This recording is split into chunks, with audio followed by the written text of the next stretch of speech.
This video will contain everything you need to know about glycolysis, its regulation, and some clinical points.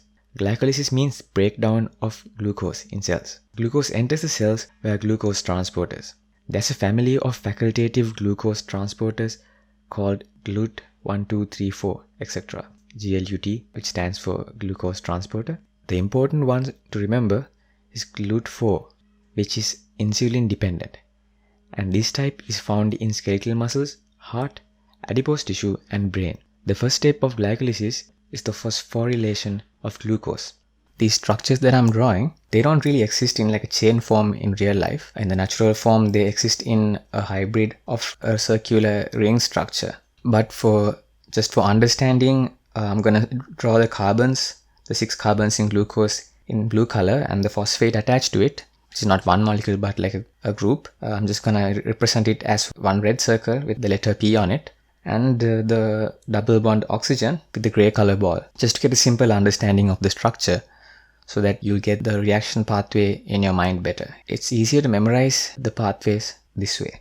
Most of the steps in the glycolysis pathway are reversible, so it's easier to only remember the irreversible ones.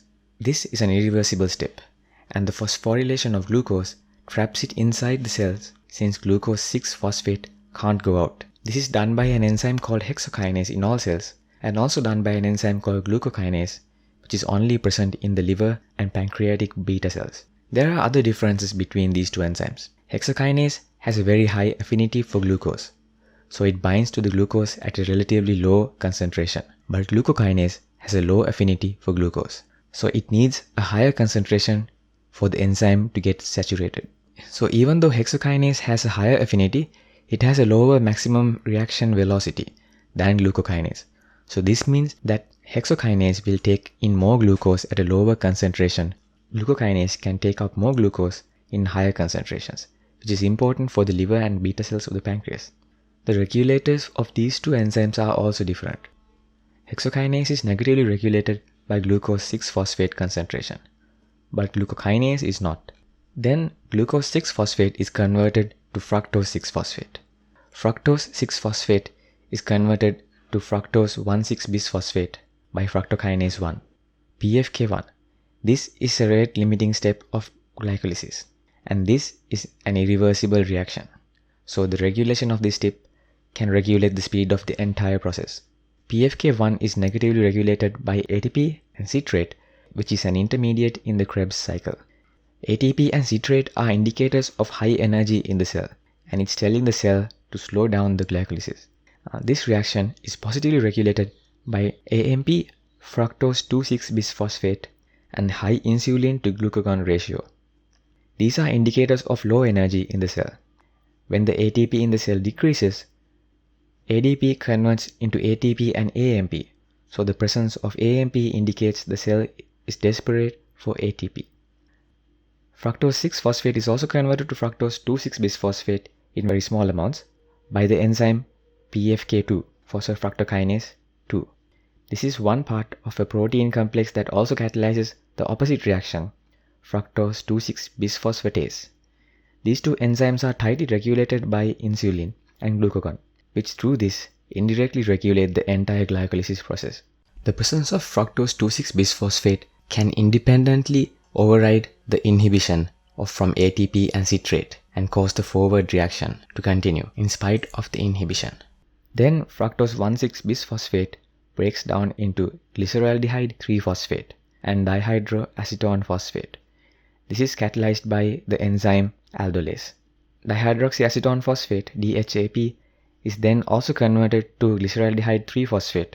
So now we have 2 of them. This is then reduced into 1,3-bisphosphoglycerate by the enzyme glyceraldehyde 3-phosphate dehydrogenase. This name means that it removes a hydrogen atom from the glyceraldehyde 3-phosphate, and that hydrogen atom is taken up by NAD to form NADH. Also, another thing that happens here, which the name of the enzyme doesn't give away, is that it also adds an extra phosphate, and this comes from an inorganic phosphate in the cytoplasm, not from ATP. The 1,3-bisphosphoglycerate is then converted to 3-phosphoglycerate. This step is catalyzed by phosphoglycerate kinase. So as you can see, a phosphate is removed from here and it's taken up by ADP to form ATP. Kinase means it removes a phosphate to form ATP. The 3-phosphoglycerate then turns into 2-phosphoglycerate, and this is facilitated by phosphoglycerate mutase. 2-phosphoglycerate is then turned into phosphoenol pyruvate. This reaction is catalyzed by enolase. Enolase is inhibited by fluoride ions. Phosphoenol pyruvate is turned into pyruvate by pyruvate kinase, and this step also creates another ATP molecule. The first 5 steps are called the preparatory phase, and this has the first priming reaction and the second priming reaction. The last 5 steps are called the payoff phase, and these 2 reactions are the ones that have substrate level phosphorylation. One of the most common clinical considerations relating to glycolysis pathway is pyruvate kinase deficiency in red blood cells. This deficiency is caused by an autosomal recessive gene, and it leads to insufficient ATP production in the red blood cells. This can result in hemolysis, which is the breakdown of red blood cells, and can cause anemia and jaundice. It can also cause the presence of echinocytes, which are abnormal red cells in the blood smear. Another less common genetic deficiency of glycolysis is PFK1 deficiency in muscles, which can cause exercise intolerance. Another main application of glycolysis in real life is in the collection of blood samples for glucose measurement. The blood cells in the sample will use up glucose in the serum with time, and the results will show a falsely reduced glucose level. This is prevented by lowering the temperature and adding fluoride ions, which inhibit the enzyme called enolase. It's worth noting that the cancer cells have a high rate of glycolysis, meaning that they will take up glucose at a rapid rate compared to healthy cells. To monitor cancer progression, doctors may use radio-labeled sugar analog called FDG and perform a PET scan to recognize the cancer cells. And that's all for today. I hope you all learned something from this video, and thanks for watching. And if you like this video, make sure to click the like button and subscribe for more videos like this.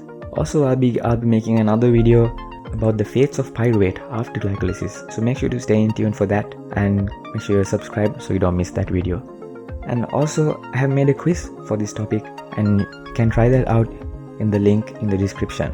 I have also created a web article. You can read that also if you are into reading. I have many more other web articles on my website 𝗦ci𝗰𝗶𝗹𝘀.net, so if you're interested in that, go check that out as well.